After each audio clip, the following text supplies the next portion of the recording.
Well, a 20-year-old Canadian woman found herself on the wrong side of the law last Wednesday when she posted a picture on Instagram of some graffiti art that she passed while walking. Police showed up at the doorstep of Montreal resident Jennifer Pollock with an arrest warrant in hand after she posted this picture. This is a depiction of Police Commander Ian Lafreniere with a bullet in his head. He is the head of the communications division at the police department. Now, keep in mind, Jennifer Pollock did not actually create this art. She simply posted a picture of it. And as a result, she now has an April 17th trial date and has been issued a restraining order that forces her to stay away from the commander as well as the main police headquarters. Also in the news last week, nearly 300 protesters were arrested and fined for over $600 for not providing the police with an itinerary of their protest.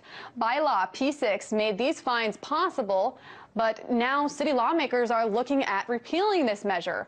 For more, I'm joined by criminal defense attorney Eric Sutton. Eric, let's begin by talking about this young woman who was arrested. Is it really illegal to post a picture online? Well, that'll be determined if the case goes to trial. I was quite surprised to hear that she was arrested, and she's actually charged with harassment. Specifically, she would have allegedly engaged in conduct that would make this officer fear for his safety. We'll see if the case goes to trial. I'm not convinced the prosecution, once they really think about this case, will necessarily want to take it to trial. But it seems to me very dubious, and I felt the police were really just trying to send a message to the public, really do intimidate the public to ensure that they don't do anything that might tarnish their image. Because I have doubts that this officer really feared for his safety. I'm not sure if he was simply pressured into pursuing this by way of a criminal prosecution. And you are not the only one that has expressed this kind of doubt over the charge of harassment. Now, Jennifer Pollock says she shouldn't have been arrested for this at all. I want to play a recent part of an interview that she did with CBC News. I think it's a little severe because of a picture I took, she says. I believe the person that created the graffiti should be in my place, though it's not like I wanted to get the artist in trouble. I took a picture because I thought it was well done, but it's me that's stuck with being arrested. So let me ask you this. When does art go too far to the point where you can actually be arrested for it because it is considered a threat? Well, look, first of all, let me say that, I'm somewhat sympathetic to the officer. It's a rather tasteless picture. I mean, this man, he's really just a spokesman for the police, and there's a picture of him, a graffiti with a bullet in his head and blood coming out of his forehead. I mean, I understand that it's distasteful. I don't think it's really a criminal act, but right to express themselves, much like in the United States, we have the same protections you have in the United States, but there's limits on that. If you express yourself in a way where your conduct becomes criminal, that's where the line is drawn, and that's where the question in this case arises: has she crossed that line?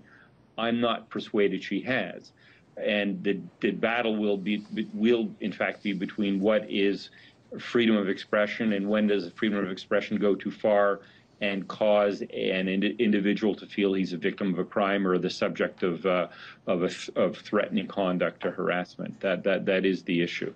And like you mentioned, I mean, obviously this could be taken very seriously. It is a police officer with a bullet in his head.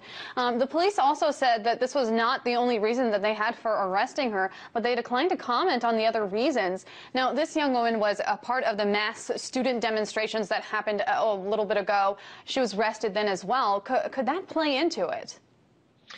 Well, she may have a profile with the police. I really don't think her presence at previous demonstrations should influence the police in any way.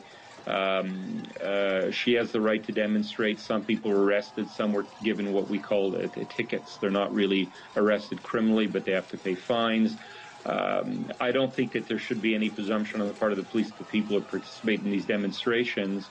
The students have been very active for the past year in Montreal, demonstrating very vigorously, complaining about student fees and fee hikes and other issues that they feel they're entitled to.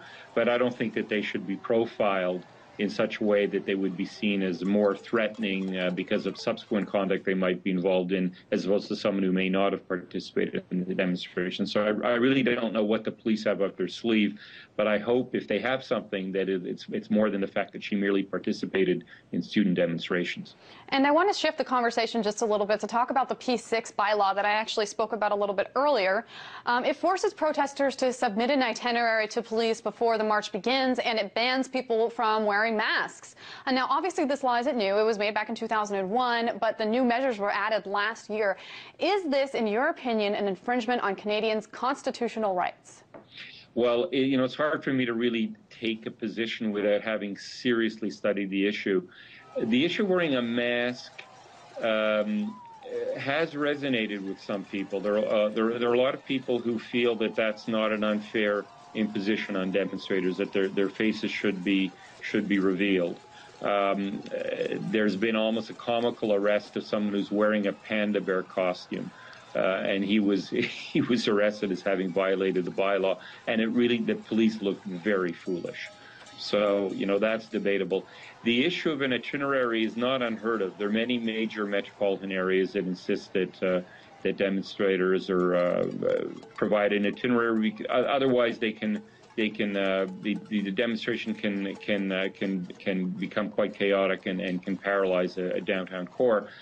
That hasn't really happened. For the most part, the demonstrations have been reasonably peaceful, loud, and perhaps a bit cumbersome for the public, but I haven't noticed that there was any need to insist that they provide an itinerary. And if there isn't a good basis for it, it could well violate their constitutional right to peaceful assembly and the right to express themselves publicly. And we do know that both of Montreal's main opposition groups have agreed that they say that this law infringes on people's right to assembly. Over 700 people have been arrested. That case against the bylaw is actually up for debate on April 22nd. Criminal defense attorney Eric Sutton, thank you for joining us. Thanks for having me.